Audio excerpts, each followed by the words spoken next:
Hey, we're live. Hey, welcome to the second episode of the podcast. We are still trying to figure a name out.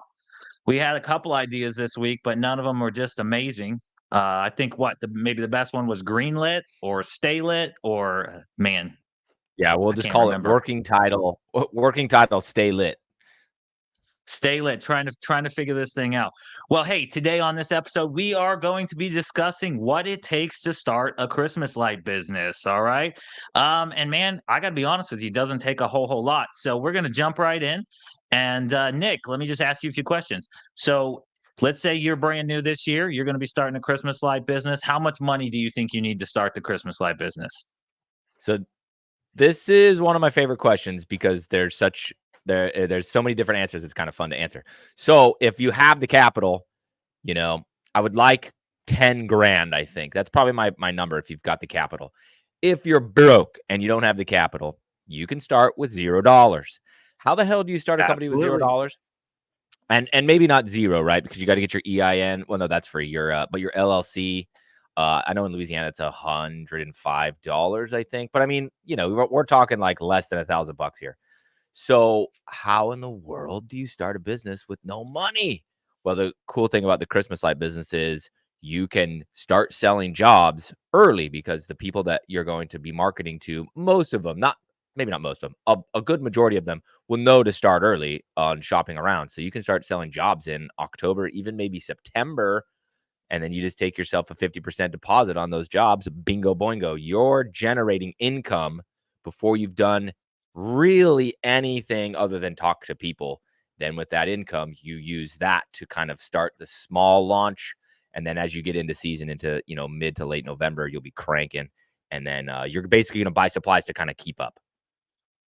All right, so Nick, tell us let's just break this down ABC for people. Like, what are the first 10 purchases you need? So you decided you're going to start this thing with zero. You went out and sold a few jobs. You faked it till you made it. You went out there with extreme confidence and you told the customers, oh, we're going to do this. You even stole pictures off the internet or off Let's Supply or me or you sent them to the customer. And you went out there, you had this confidence, you started signing jobs, you started to get a little bit of cash in the bank. What are the very first things? What exactly do you need? That is a good question. So I'm going to say potentially a ladder, unless you can go borrow one, right? You're going to need some sort of ladder. So I'm a huge fan of the Little Giant, the adjustable super transformery one, because it's so versatile. You can buy that one ladder and do pretty much any house. It can be a little bit cumbersome, but for $250 or $300, you're good to go. From there, you're going to need to buy supplies. So you're going to go to letsgetlitsupply.com. Bing, right there. You're going to go to Yeah. Let's Get Lit Supply. You're going to buy a spool of socket wire. You're going to buy bulbs, probably warm white, right? But you'll know basically what you've sold because they'll tell you, but it's probably going to be warm white or sun warm white. And then clips. And then you're pretty much ready to start kind of rocking and rolling. Right? You're going to need plugs. You're going to need zip cord. You're probably going to want ground stakes because that's your best upsell. And then from there, you're really ready to freaking go. If you have a truck, cool, put a ladder rack on it. You can get one from Amazon for $200. I'll put the link to the one that I like in the description. It's the cheapest one on Amazon. It's the one that's on all of our trucks. But I mean, that's you're kind of off and running at that point. And if you go buy like, what does our starter pack go for? Like our lowest one About is what, the 5 home? $1,600. I think it's Yeah, so $1,600 and you should cover about 5 houses. It might be slightly more, slightly less, but for about $1,600, that's going to cover 1,000 feet worth of houses. So, um, on average, we're selling in Texas for $5 a linear foot. You're selling over there for $7 a linear foot. I heard Cleveland, Ohio yesterday. He felt comfortable at $6 a foot.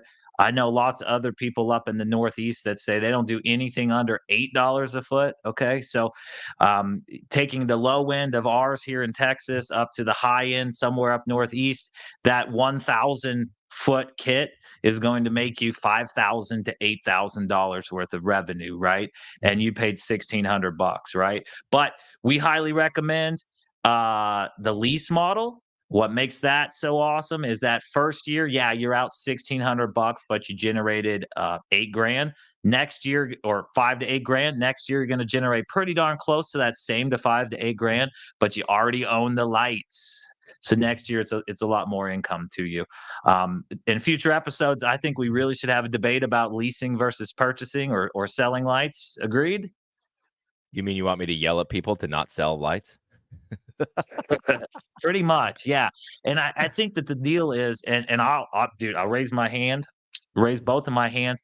I sold lights the first 2 years like a dummy. Okay, and so it did take some convincing for me, and I think other people will take some convincing as well. Primarily because it feels easier, it feels more natural just to say, I'm going to sell you the lights, right? And Right. then they get something tangible for the purpose, or, for their money. So I do think it comes across a little bit easier to sell. But like most good things in life, you need to overcome the easy, get to the harder potential thing, because it's really the better thing for running your business. So I do think we have that full debate someday. But I think that we're both going to end up at the end just telling people, lease your lights, lease them, do it as a Yeah. service, right? Yeah, 100%. it's I mean, Okay, yeah, so the right answer is do whatever you think is right for your business, but what's right for your business is leasing, and you can't change is my leasing mind, the so light. Yeah, yeah. absolutely. All right, so circling back around, so we've landed a couple quick jobs. We've used that money. We've bought a ladder, or like in your case, you borrowed a ladder and a truck, right, to start. Okay, so Yeah. if you're really on a tight budget and you need this income quick, maybe your brother, maybe your uncle, maybe your dad has a ladder. It doesn't have to be a little giant. I mean, what did you start with? Just like a aluminum extension ladder? It was, let's see, so I borrowed my dad's truck because I had a corporate job where I had a fleet vehicle, right? I had a free, Chevy Malibu that I had to give back to the company when I quit, so I had no vehicle personally. My wife drove her Armada, and so, when I started hanging Christmas lights, I basically just asked my dad because he had started working from home. This was 2019. So, he was working from home, so I'm like, "Hey, can I borrow this truck that's just chilling here?" And he's like, "Yeah, for sure." We actually the jump off now actually owns it. It's a '03 GMC Sierra. It's a legend. But, so I borrowed his truck, and then I kinda started doing, in-person selling, right? So I'd drive to the house and do a consultation just because I had no idea what I was doing. So I was like, "Let me go there and see what the hell the house looks like." And then once I started landing jobs, my two doors down, my buddy John has a Werner that's like the 22-foot, the same as the Little Giant, but it's the Werner version. And so I borrowed that from him to start hanging some Christmas lights. And then I got like, because I thought I was going to do like two, you know what I mean? Like three. And then I landed like two or three in the first week. And then, so I actually went and took some of the profits and went and bought a Little Giant because that's what John recommended. He's like, the Werner kind of sucks. I should have bought the Little Giant. So I bought the Little Giant. Freaked my wife out. She's like, "What the fuck? You don't need to buy a $350 ladder." I'm like, "Yes, I do. I can't borrow John's forever." And so that's kind of how I started. Like, I mean, you want to talk about shoestring budget? Like, I borrowed everything I had. Yeah. Hey, I just wanted to we've got people online. So just if you guys have comments, questions, put them in there. We'll throw you up on the screen. Christian was on here a minute ago, and we'll answer those questions. So feel free to comment. We'd love it. We like your likes and your loves there. We definitely appreciate it. Okay, so you've borrowed those.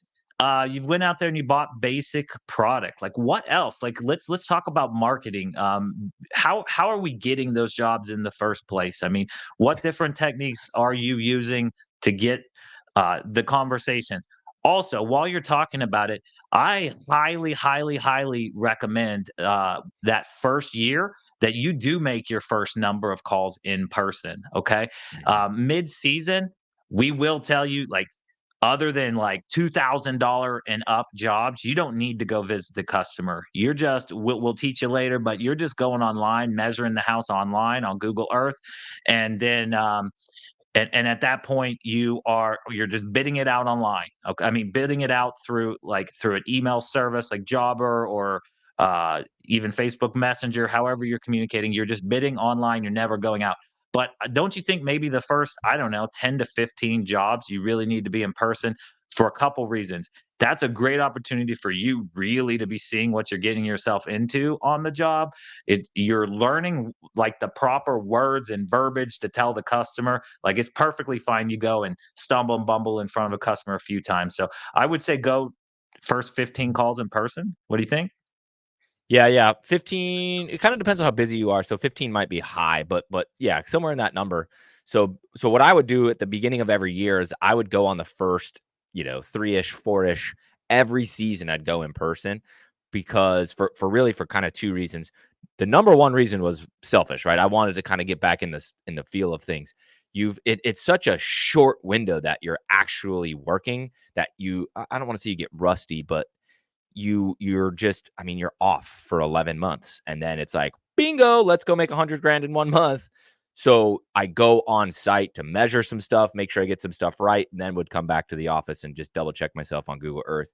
The other reason I would do it is because you go out there in September. This is usually when this is happening, right? Because my business is Yeah. established.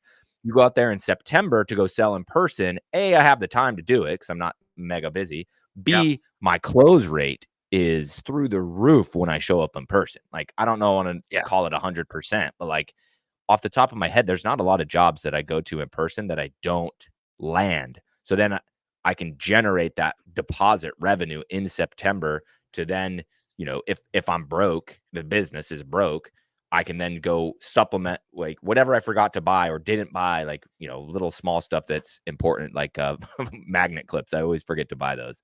So I always end up having to spend the extra money to buy them in season.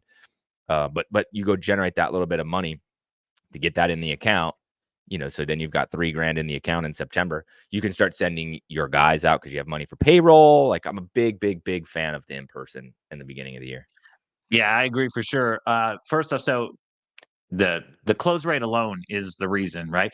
Not every person is, Nick Glassett. Not every person is maybe Matthew Billington, but your close rate's gonna at minimum double in person. I mean, I don't care if you're stumbling, bumbling. Like people don't like to say no face to face, but they have no issue saying no to a text message or an email or anything like that, right?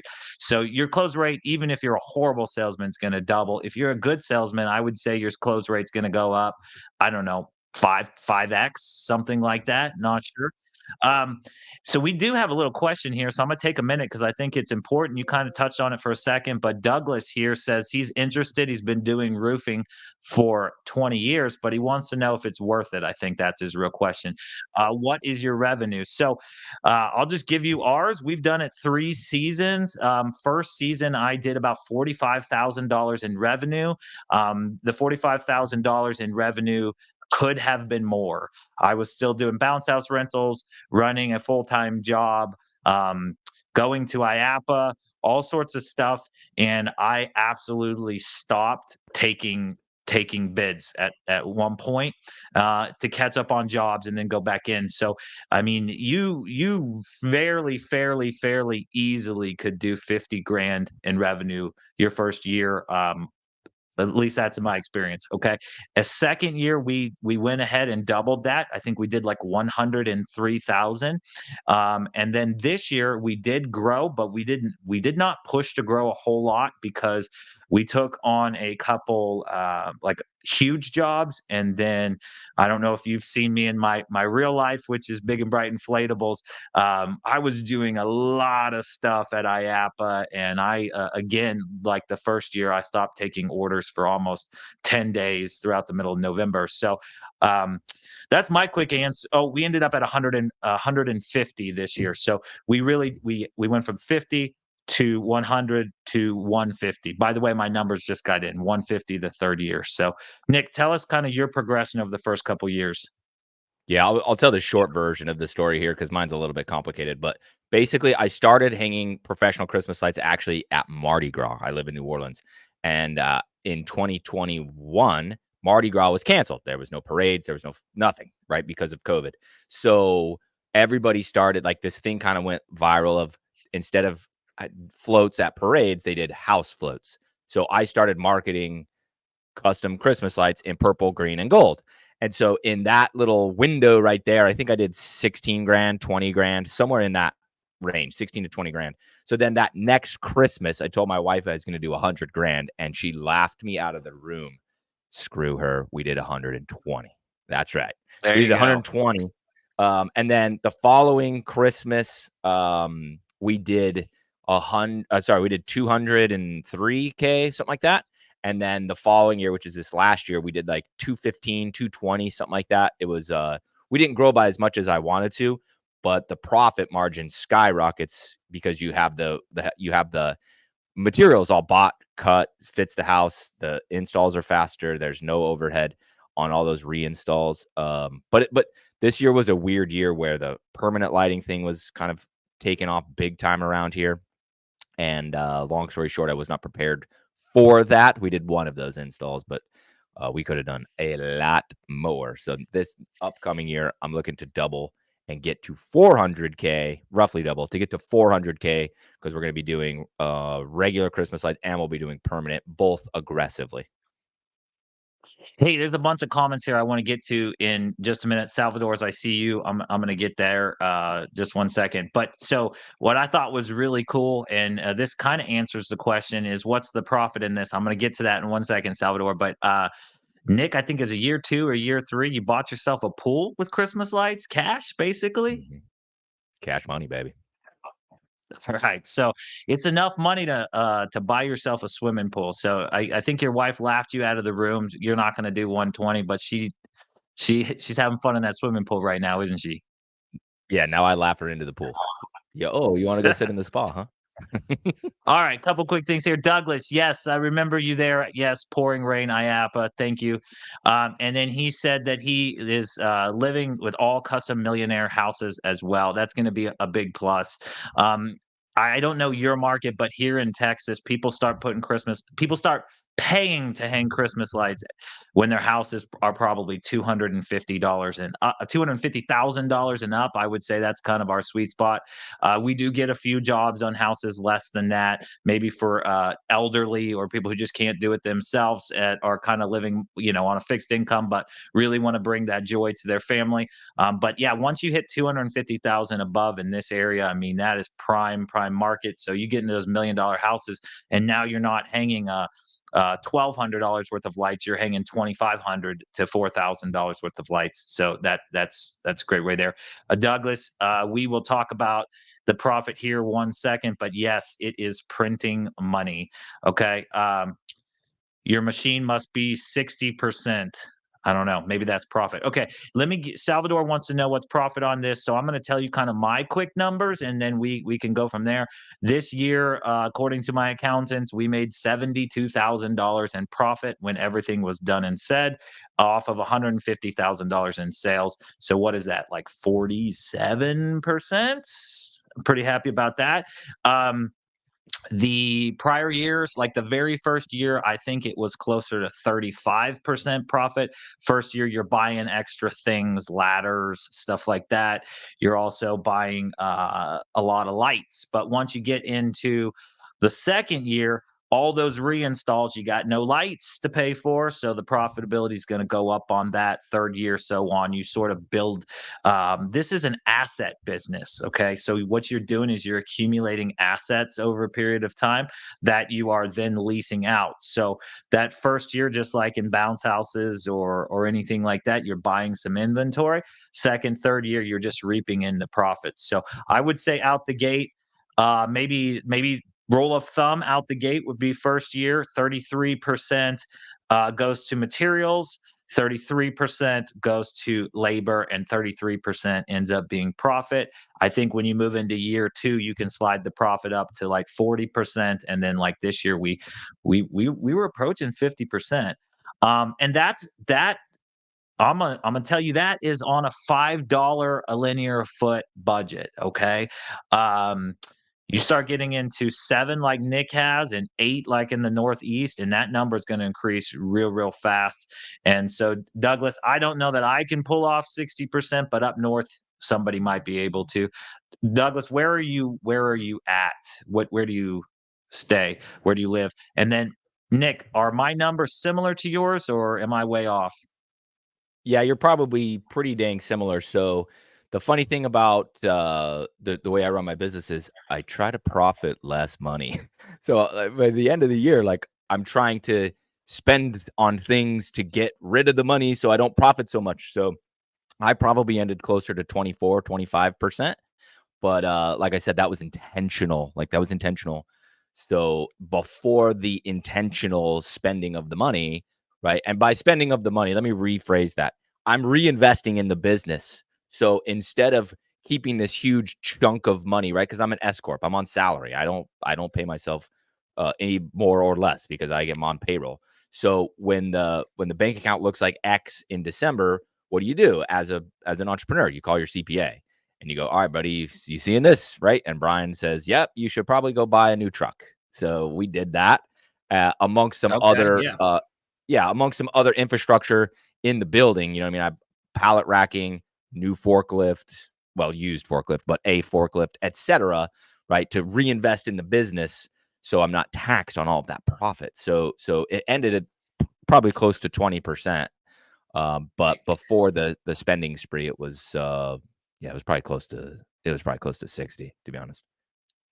Yeah, you probably have a better strategy than I did. So we run our particular Christmas light business super clean, meaning uh, like there's basically no expenses because I'm using the same warehouse that I'm doing my normal business in. So I'm not paying myself rent or anything like that. And then so that takes care of all the storage there. I already have a forklift, so we're using that forklift. We already have trucks and trailers and everything for the bounce houses. And so we're just really not adding anything. But I probably should have hit my accountant up and hid some of that money because in a couple weeks we're going to be paying for it. Yeah. Um, That is a Indianapolis, good yeah, point that you brought up there. So it's a good point to say that if you have another business, a lot of the infrastructure from your other business can be used in the Christmas light business to save on the overhead, to save on the money. Yes, if you go buy a 14-foot enclosed trailer, you can trick it out inside with all this cool stuff, hang your ladders and bins for your bulbs, and it's beautiful and it's badass, but it's like you just don't need a $10,000 trailer that you're gonna have to spend $4,000 a year storing. Like, in my opinion, you can use the infrastructure that you already have at your business. So if yeah. you have a roofing business, we know you have trucks. You probably have dump trailers. And not that that's ideal to haul around ladders, but it's doable, right? Yeah, and so first off, I want to shout out to Jana. Thank you. We know lots of people are What's up, doing this. Jenna? The goal is we're going to be talking about Christmas lights once a week until Christmas light season. And we're not going to solely do Christmas lights. There will be lots of times we talk about other things. I think there's so much crossover. So we're going to be doing a lot of different things, but there will definitely be Christmas light talk very consistently throughout the year because we want to get people thinking about it, pumped up about it, excited about it. We want you guys not to go in and do 12 houses this year. We want you to go in and do 50 to 100K worth of houses first year. And it's like totally doable. If you just kind of if you're just ready for it, you just listen to what we say on these podcasts. We're going to try to be doing, I hope I'm not spoiling this, but I think we're going to try to do 4 Let's Get Lit Supply Christmas light trainings this year. Are we agreeing to that, Nick? 4 Minimum, yeah. More minimum? the merrier, but I would say for the minimum, yeah. And we're going to try to get all over the country. We're going to try to do something on the West Coast, California, something like that. We're going to do something on the East Coast. We're going to do one in Texas for sure. So we're gonna make sure that we're able to get the word out there this year. But Jana, thank you for jumping on here. We sure do appreciate that. So Salvador, did we answer your question about profitability? The bottom answer is like somebody wrote here. It is printing money. It truly is. So we talked about infrastructure a little bit, and that's the thing is this is just a seasonal deal. It's just you're really looking at, depending on how long you stretch it, 2 to 3 months. And so this is not going to be your primary business unless you just blow it up and do $500,000 and decide you don't need to work the rest of the year, and then good on you, right? So you probably already have some infrastructure. Let's talk about people who are really in this business. I'll list a few. If I miss any, let me know. Inflatable people, number one, right? Okay. Roofers are great. Landscapers, awesome. This Landscapers. this works with these guys for sure. power washers, painters. Not too many people are getting their house painted near Christmas time. I think Yeah. painters kind of can jump in there and do this. I'm probably forgetting some other. Anybody else that you can really think about that just this really just works perfectly? Yeah, the firefighters, like, because they No, work their I always forget the 3 on firefighters. and 2 off or whatever their schedule is, so, while they're at the firehouse, they can't be hanging anything, right? But, while you're at the firehouse, you can definitely be selling on the internet, right, on your phone, and then, go install on your days off. Yeah, gutter guys. Ignacio said gutter guys. Actually, I'm thinking of another guy that I know, which is they do sprinkler systems, so irrigation. Not too many people are worried about their getting new sprinklers in their yard in November, so this works out real perfectly. That Douglas said siding companies. Uh, Jerry said firefighters. Of There was, course, firefighters. I yeah, can't believe I forgot those. yeah, near me, one of, my local Rebel Zero competitors, even Sugar, though we're baby. buddies. Yeah, bro, I got the organic coconut water. Oh, so good. There you But, go.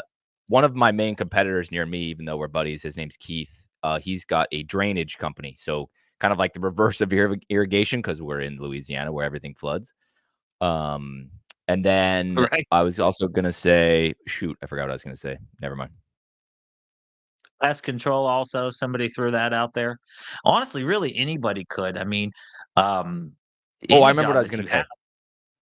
So when I started doing, Christmas lights, I had, quit my job, so I was like and I still do this, but I take my kids to the bus stop. So I'm starting to go to the bus stop with my kindergartner. He's now in 4th grade, but it's all the moms and me, right? And so I'm started talking with them at the bus stop. I'm kind of making relationships I never had before because I never talked to these people really. And one of them is from San Antonio. They actually share a backyard with us. Their backyard butts right up to ours. And she was saying that her husband, I believe, used to work with a guy in San Antonio that would take 2 weeks off and go make, I think she said 30K hanging Christmas lights in San Antonio. That's And I was awesome. like, "What the hell?" And then when I got into the industry, I'm like, "This dude's only making 30K? Come on, bro. You can." That's good. But he Yeah, was you like a thought he was a regular worker. you thought he was a hero, and now you think he's a zero, but, it is what it is. Yeah. Yeah, I actually heard this really cool story. It was a bounce house kid, but he called me the other day, and I think he was, like, 22 years old, and he said, "I've been doing this for 8 years. I bought one when I was in middle school, and I paid my dad to drive me around to set it up, and now, Dang. now I've got so much business, I don't know what to do with myself." At, like, 19, 20, 22 years old, something like that, 8 years in the business, so I mean, you could be a freaking high school kid and start this type of business, honestly. You might need to get your parents sign off and that kind of stuff, but I mean, it's really open to to capitalize to make some money. I wish my kid would be in that sort of way. Okay, so we talked about how we get going and all that sort of stuff, but let's really talk about how we get those bids to come in. So let's start. I'm going to name a couple things. Tell me how you utilize it. So how do you utilize Facebook to get bids? What do you do on Facebook? So Facebook, kinda was the main lead source in the very, very beginning, and I was super rugged about it. I went up and put freaking marketplace ads up. So I went up and put, a marketplace ad up that I was selling Christmas lights for $100 or something, and so then it's approved, and then I went back in and changed it to hanging Christmas lights, right? And then you go, and I did the price much lower than a normal house would be, because I'm trying, like, I think I did $400, right? Even though our minimum was 600, I think at the time. I did 400, right? Because I kind of wanted to be a lead gen, and I landed a few clients through that. And then the Facebook page was a major player in the game, where we had I really think we had all the conversations there. All the bids went there. Then that's kind of when I realized the next season is when I realized it was a real industry, like a real business. And so I started a website, and switched over to Square. And so and I think Google Voice for phone. So we started then kind of going that way. But yeah, that Facebook was the lifeblood in the very, very beginning. All right, I started with Facebook specifically because I think it's the thing that you can do the quickest. Like literally, you could have the itch. Yeah. I'm gonna do Christmas lights tonight, and you could be out there doing that for zero cost, starting to generate some stuff. It's right away. By the way, Big and Bright Jerry is he works for me at Big and Bright Inflatables. He's one of my sales guys, but he's got 5 years Christmas light experience on the sales side. He's been selling Christmas lights. He's also hung Christmas lights himself, and he just has a wealth of knowledge.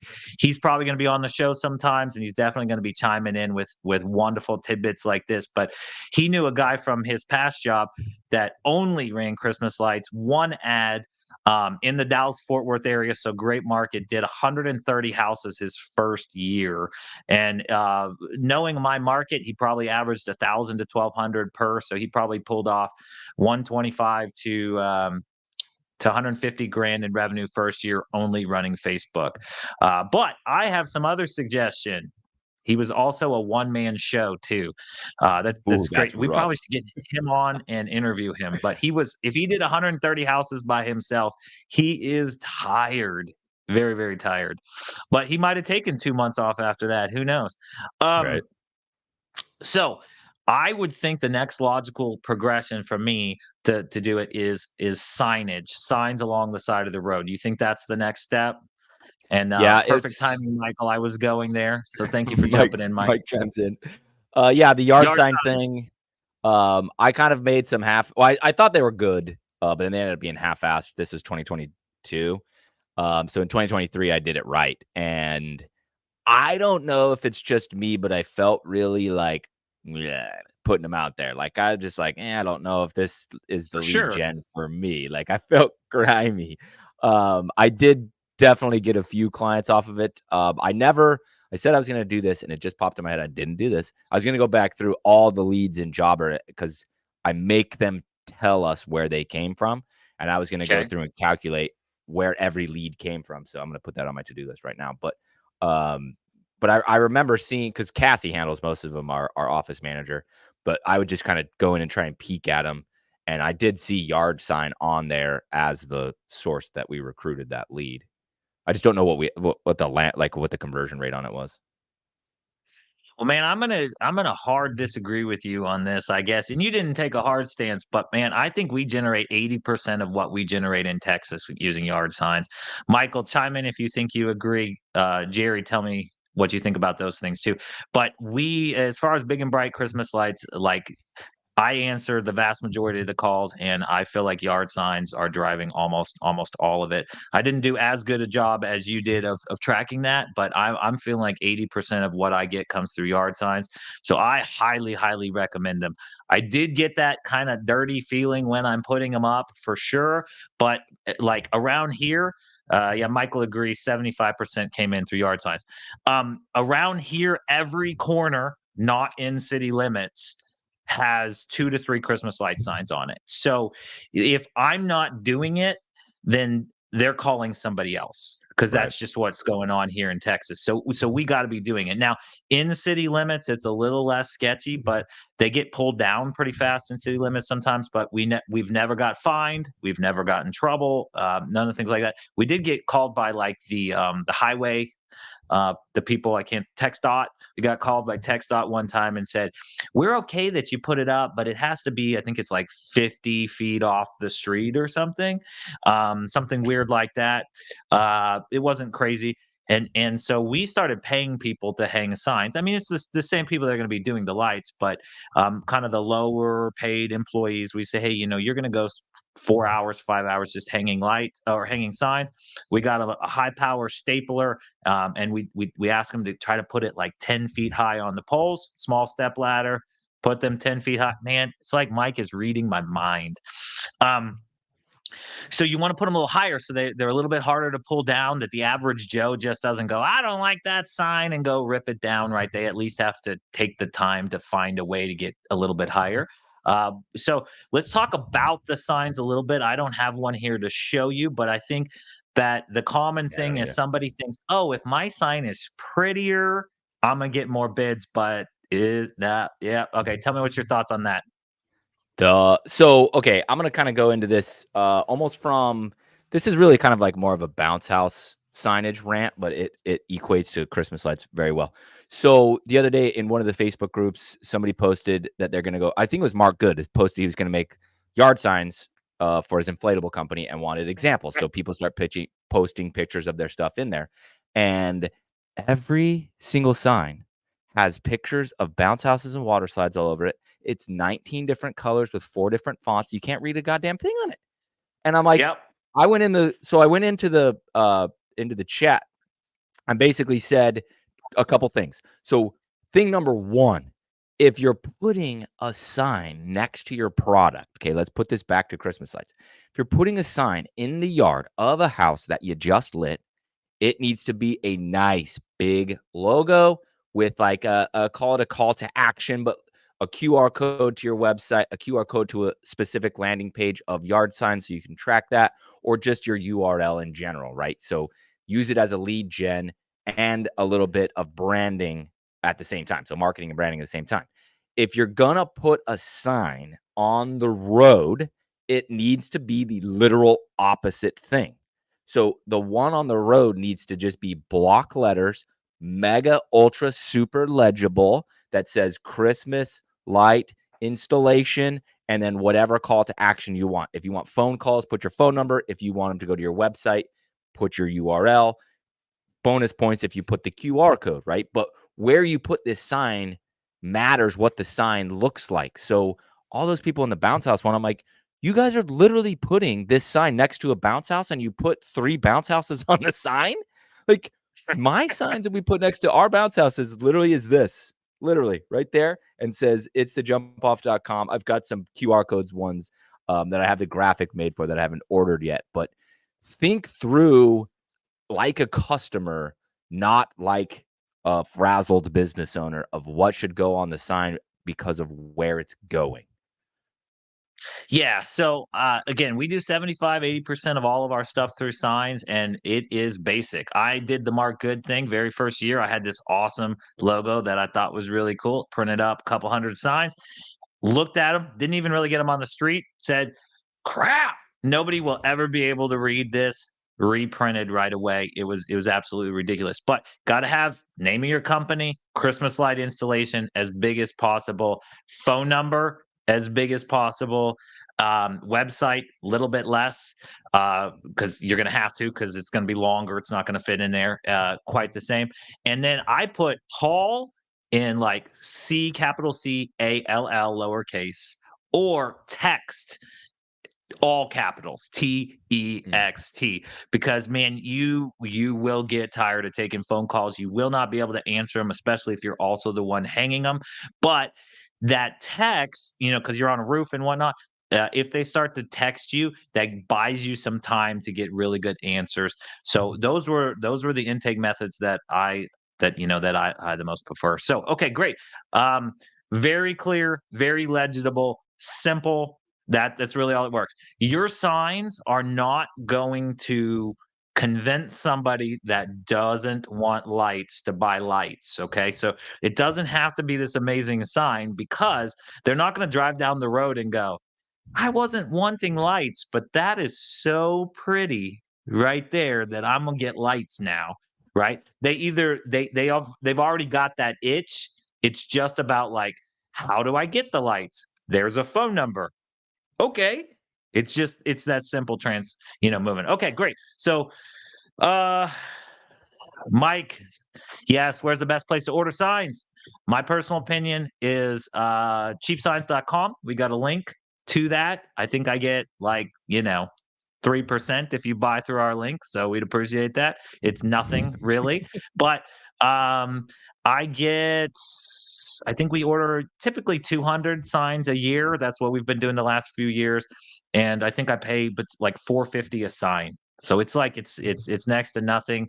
Um the people from the street can rip down 10 of them. I'm not even freaking out, because if they got me one house, I've way more than paid for that, and they get me way more houses than that. So not even worried about the price of signage. Okay, moving on from signs. We went on for that for a little long. I think my next step is Google Ads. Where do you think about Google Ads? Kind of indifferent at this point. I rushed this. This is one of the things I messed up. This is why we were flat, almost flat year over year. We had like a tiny, teeny, tiny sales increase year over year because my ads were not optimized correctly. I really kind of rushed it. I thought I was doing the right thing, and then I ended up not doing the right thing. just because I didn't have anybody monitoring them. I just basically got them up and then ran away and started installing lights. So this year will be much more organized. 99% chance that the Marketing Ninja will be doing my ads, both Facebook and Google, and we're gonna really freaking do them right. So, but So I think I might I have. will say this: the right, the lead gen thing I was talking about in Jobber, where they have to fill out where they came from. Most of ours say Google. You just don't know if they Googled us and we showed up organically, if they literally Googled us, or if it was a Google ad. I don't know. So, but most of our jobs came from Google. Okay. Hey, I actually think that maybe I put these a little bit of out of order. So I'm talking about Google Ads, but honestly, before you can do Google Ads effectively, we gotta get a website, right? I mean, that's the primary thing. Otherwise, Oh, yeah. it's not going to convert. So let's talk about a website. Maybe even before we talk about a website, because this is going to help with websites. How do you name your business? Okay, so let's do some advice on how you name your business, and then how that works with the website, how the website should be set up. Because this isn't like bounce houses where you need this really in-depth inventory to make your website convert. The website actually needs to be pretty simple, just basic call to action, right? So let's start with the naming, give your input on that. I know what it's going to be, and then how that translates onto the website for So conversion name purposes. check. Okay, so the name. So you're gonna go down two different streets. So you're gonna go super boring, but mega ultra superpower SEO, or you're gonna go, let's go have fun with it. I'll build my SEO the hard way because I want to have a fun business, right? So mine is called Let's Get Lit. So I definitely took this path, the fun path. But if you want to take the path of least resistance, just name it city name Christmas light installation. So if you live in Cedar Rapids, just name your business Cedar Rapids Christmas light installation. What that's going to do is when people go Google Christmas light installation, right, and Google autofills near me, your website or your URL, your company name is literally what they're looking for. So it really helps boost your SEO.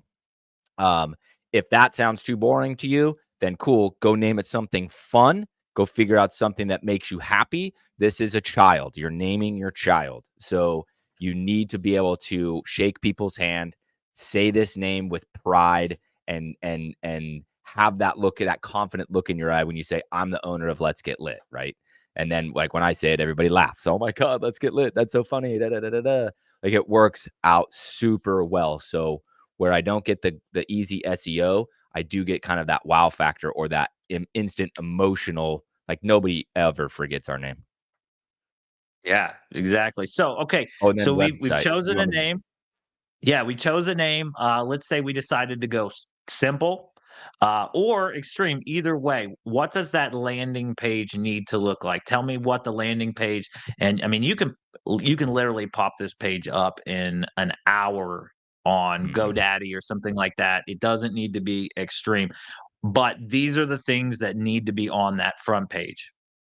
So I'm a big fan of the hero header. So it's just a big header that's, mine is rugged on my website. You can go check it out if you guys want to. It's let's get lit xmas.com. But it's just a picture of like a seven or $8,000 job we did that was multicolor. It's just super pretty.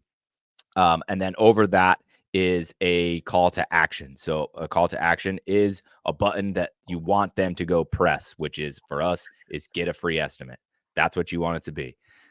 In the header, it just says Christmas light installation. Then it kind of says Christmas light installation all over everywhere else as well, because that's kind of your go-to SEO keyword is Christmas light installation. And then in the menu, it's pretty basic, but I basically have one that's like a gallery for pictures, another get a free estimate because that's really what I'm pushing. It's really what I want them to go do. A link that tells our story, and then a link for commercial, right? So I threw that up there so that way if a hotel comes to our website and they're looking around, they're like, do you think they can do our hotel? There's literally a button that says commercial installation. So click, and then you scroll down the page a little bit. It's just very keyword rich with pictures of stuff we've done that we can do residential, that we can do different holidays, and that we can do commercial. And then the bottom of the page has got some other goofy stuff on it that I wrote that's fun because nobody scrolls to the bottom of the page. So, but realistically, that's about it. That's about it. Now, what I will say on this is I am going to do my research over the summer, and I'm going to really figure out what the hell it exactly needs to look like. And then I'm going to go optimize my page, my homepage for conversion. This will all be happening at a later date. I don't have those answers right now. My website's built on WordPress. I built it myself. Um, and I used my old school blogger. I used to be a blogger. And so I used my blogger knowledge of organic SEO to build it. I don't know jack about local SEO. So that's basically when you Google something near, like a service near you, there's a couple results at the top that are probably ads, I believe. Then there's what's called the map pack, where it has the map of all the businesses on it.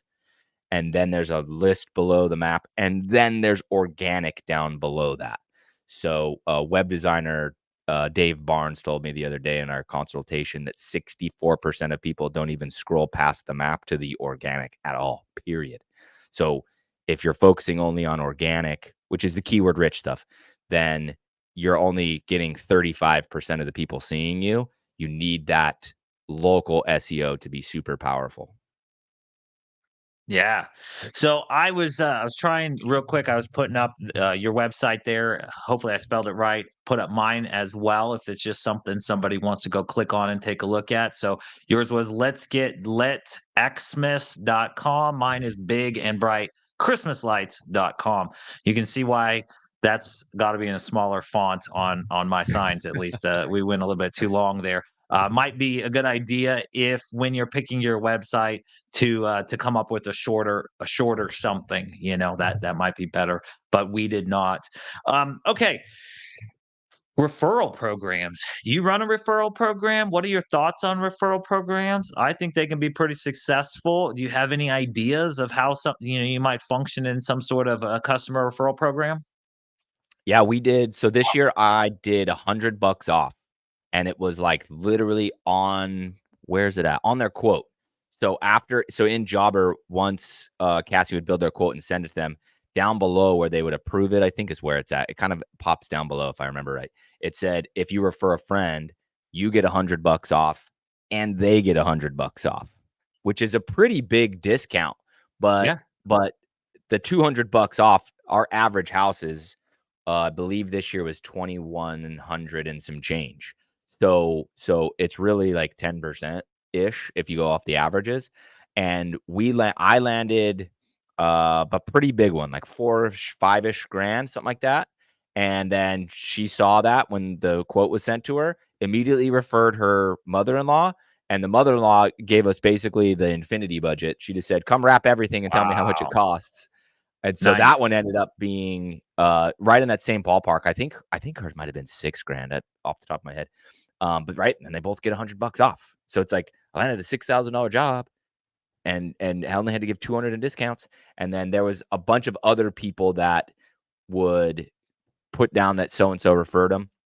They would say yes, and I was just handwriting $100 checks and mailing them back to the people that referred them, because Dang, I couldn't go nice. I couldn't give a partial refund. But it worked out well. It definitely helped us fill the schedule towards the end of the season. Yeah, I definitely think the referral program could be another little way to get going because once you've got the first person in a referral program to agree to it, they've basically co-signed for you to the next person. So they're a lot more comfortable. They're less likely to shop. They're just like, oh, my friend loves these guys, so we're good to go on that. So I think that's a big one. All right, hey, so we've talked mostly about residential, or at least most of what I'm talking about here is residential. I want to switch to a minute. I know you do some commercial jobs, and I think that the commercial jobs is something that sort of separates kind of the rookies from, taking that next step. I'm not telling you can't do them first year. I think you can absolutely do them first year. They're not any harder to actually do, but the sales are a little bit different. You're probably your the signs in the residential areas like I was talking about, probably not getting that. Google maybe can convert, especially if you set your website up to convert for commercial jobs. But I sort of feel like that's a thing you can start maybe in September, walking into some certain places and saying, "Hey, do you have a Christmas light budget?" A lot of these people already do, especially if you've seen them with lights in prior years. So, talk a little bit about how you've landed your commercial stuff. Did it just come to you, or did you do anything on the ground to kind of make that happen? Yeah, so the first, I believe it was the first year doing commercial grade at Christmas. I think that's when I landed our first car dealership, and it was two. They owned two, and it was kind of awkward. Like the phone rang, I answered it. It was some frazzled gal, and she's like, "My boyfriend runs Eddie Terrell's North Park Nissan and North Park Hyundai." I was like, "Oh, hello," right? And yeah, and then we just worked through it and landed that job. So I worked through her, and then she was kicking him over to Tyler, for Tyler to approve. And those are the first like real like actual commercial jobs that we done. I had done some restaurants for a buddy of mine. I landed a couple retail stores that were smaller, so I guess those count because I did the owner's house and I did a good job, so she hired me to do two of the businesses. But yeah, I mean, it kind of comes about with I teach this for the inflatable business too, but I'm like, it really comes with scale. I'm not saying you can't go chase them year one. If you want to convert them though, you need to have a body of work, or at least appear like you have a body of work that they're going to feel confident, right? Because they're busy people, they're business owners. They want to hire the right person for the job. They want to write you a large check, and they don't really care how big the check is because they got a big ass marketing budget at car dealerships, right? And they want the job done right, and then they want to be done with it. Like there's not a lot of small talk. There's not a lot of back and forth, generally speaking, once you do the job. Like once you've done it, you're out the door. Thank you for having a good day. We did a large job in downtown New Orleans that's on the corner of Magazine Street and Canal Street. It's a hotel slash bourbon, yeah, let's see, distillery museum, a bourbon museum by Sazerac. I don't remember how I landed that, but she called, I think. She either called or emailed, and then I showed up right after hanging Christmas lights. I was filthy, and it's the fanciest place I've ever hung Christmas lights. I'll tell you that much. But yeah, I just showed up and just like kind of conversate with her, just be a normal person and be genuine. And the kind of the thing about the Christmas light business or the Christmas light industry is it's a pain in the ass to get quotes, to find someone you like, to switch companies is just a headache. Oh So yeah. if you go in there, yeah, if you go in there and that's probably the same for any business that serves corporate clients. But you go in there with confidence and land this job, they're just going to stick with you because to Yeah, change is a you pain in got the it ass. until you got it till you're done with it, which is Yeah, great. exactly. So we talked a little bit about commercial there. I skipped that semi-commercial residential, which actually was our sweet spot this year. We did a number of these, and they ended up being very profitable, very, very good jobs. But it's homeowners associations. So, a couple ideas on homeowners associations. A lot of these people will decorate the whole entrances, and you get to price it kind of like a commercial rate in general, but you're still kind of working in community. So basically, there's a couple different ways to find homeowners associations. First off, the larger homeowners associations, at least in Dallas, sometimes they work through a database. You might have to go and get pre-approved on this vendor list. I can't think of the names around here, but there might be different ones. And then they feed like these eligible contractors to the HOAs. You can find the HOA companies and call them, let them know, hey, I'm looking to be hanging Christmas lights in some of your different communities this year. What sort of steps do I need to take to be on your pre-approved list? And then they'll probably give you the name of that program where you go submit your information and your insurance and everything. There's probably a fee, to be honest. Then you get submitted in. Now you're in that whole database for all the different HOAs throughout town that might be using it.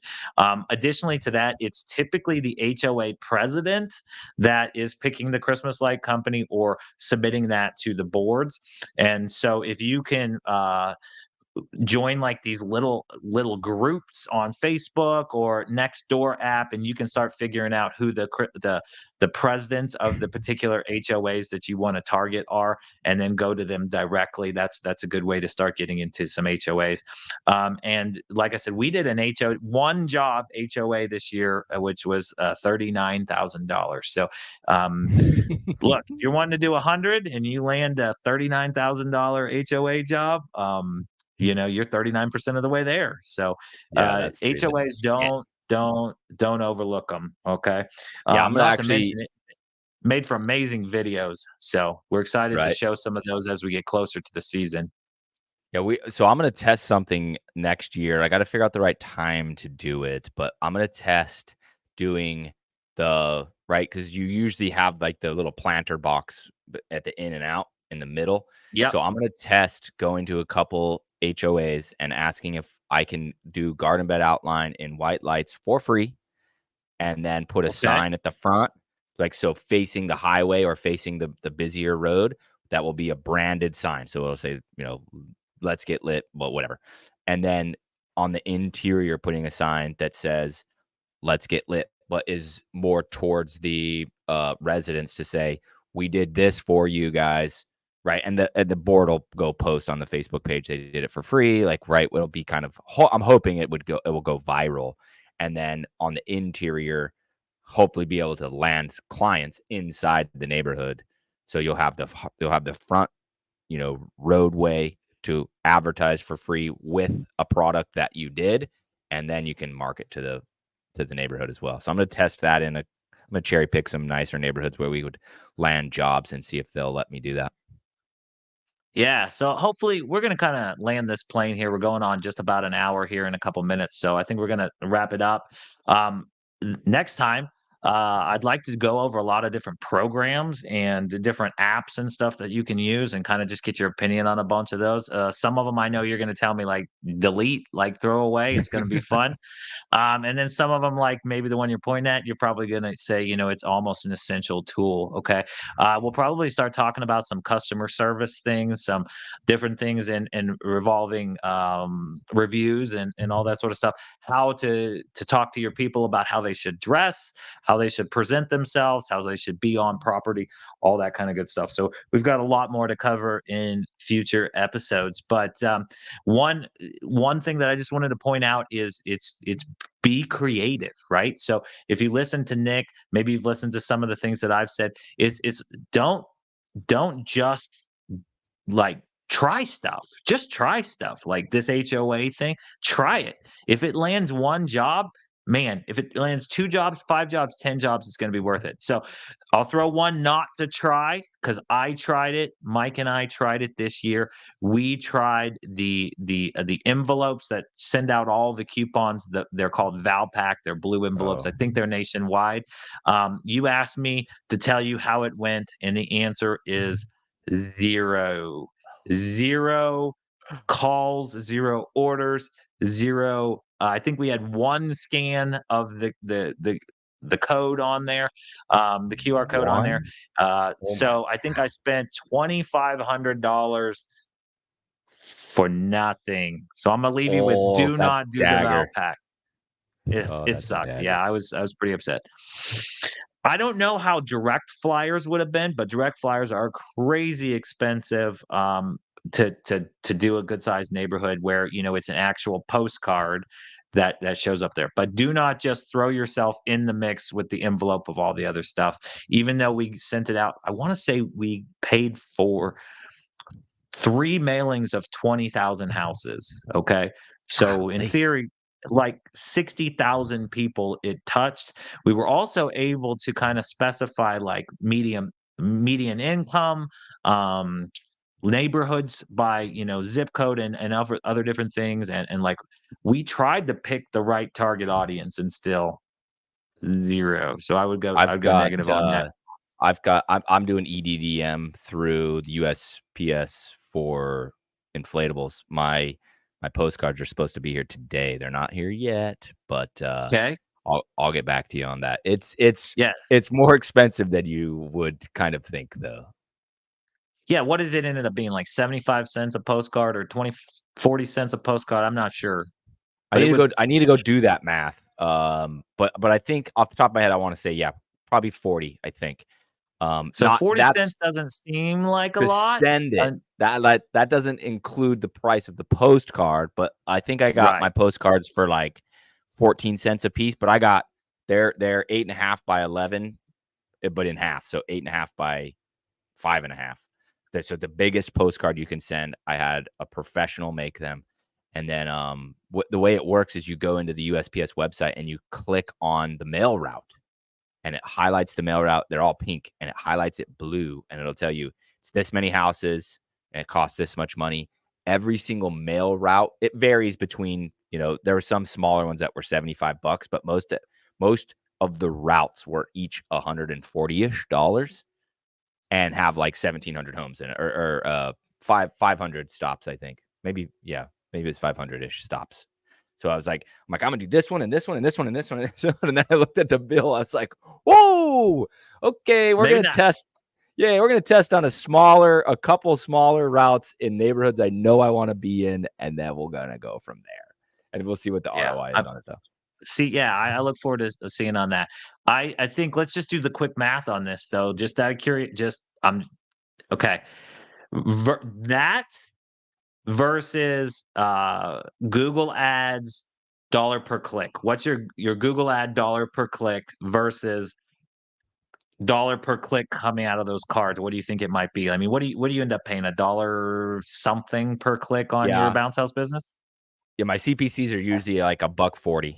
So $1.40 for each person to come to my website from Google versus would end up being 50-60 cents per postcard.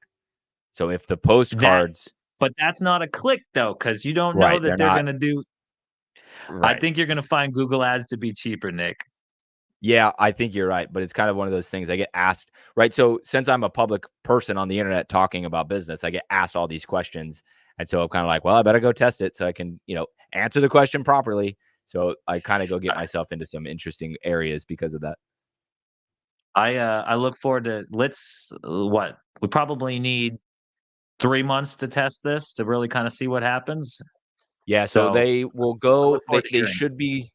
should be going out first week of March is when they will get mailed to the houses. So we're supposed to do a podcast on my birthday, actually, on March 7th. So hopefully I will start to have a teeny tiny bit of data by then. A good deal, man. Let's start to wrap this thing up. Quick selfish post. Nick, did you happen to catch we put up 5 27-foot water slides live yesterday? Took some amazing videos of that. Did you happen to catch any of those No, lives? I Dude, think I saw your teaser post maybe that you were putting up, you know, mammoth slides or Titan slides or whatever. I don't know what you called them, but no, I'm gonna have to go yeah, check it out on Facebook. that was a lot of fun then. And then we for the very first time we showed the Tiki Tovi line. So we put up a bouncer, a combo, and an 18-foot water slide. And dude, they blew my mind. They were so gorgeous. So Yeah, um I may we're want to get the may want to get the bounce house from you. I was looking at it the other day on your website. So it's pretty legit. We'll have good pictures and photos and videos up in the next few days. So everybody take a look at that. Anything you want to wrap up with, Nick? I'm all out of information. I just appreciate you guys for taking a look at this and call to action. Help us name this thing. Come on. There's got to be a name that works. Or else we're gonna be stay lit, and I mean I can live with that, but I just feel like there might be something better. that's funny. Yeah, help us name the show. That would be great. And then this show is most likely going to live, I think, in 4 places. So it's actually probably 5. So as of right now, we're on Facebook on Matt's account, on the Big and Bright account, and on my account. So it's in 3 places on Facebook. And then it's also going to get posted to my podcast, which you can go and download from Spotify. I always say Shopify, Spotify, Apple Spotify. Podcasts, or wherever the hell it goes to all the other places too. It's called the Just Go podcast. Just Go with Nick Glassett. Just And go. it'll also live on my YouTube channel, which is just my name, Nick Glassett. So Go find us somewhere. Hit the subscribe button. This will be a weekly show, and then on my YouTube and on my podcast, I'm trying to post 3 a week, so 3 videos a week and 3 podcasts a week on the podcast. So go check us out somewhere because we're going to be giving you good information. And I have a sneaky suspicion. This is only episode 2. I have a sneaky suspicion we're going to get really good at this, and this show is going to be a can't miss more than it already is. It will get better for sure. I love the interaction of the live chat. That helps a lot. Well, I don't have a great way to close this, so just hard close. Thank you very much. Peace out. Peace out. Go to my thing and get a trial of Jobber. Go to get a trial of Jobber. I'm a Jobber ambassador now. Jobber's badass. You can get 6 months, 20% off. So go find my Jobber link. It's in my bio on all social media platforms. There we go. Shameless plug. Thank you. I'm going to sign up later. I haven't done it yet, but go Jobber. All right.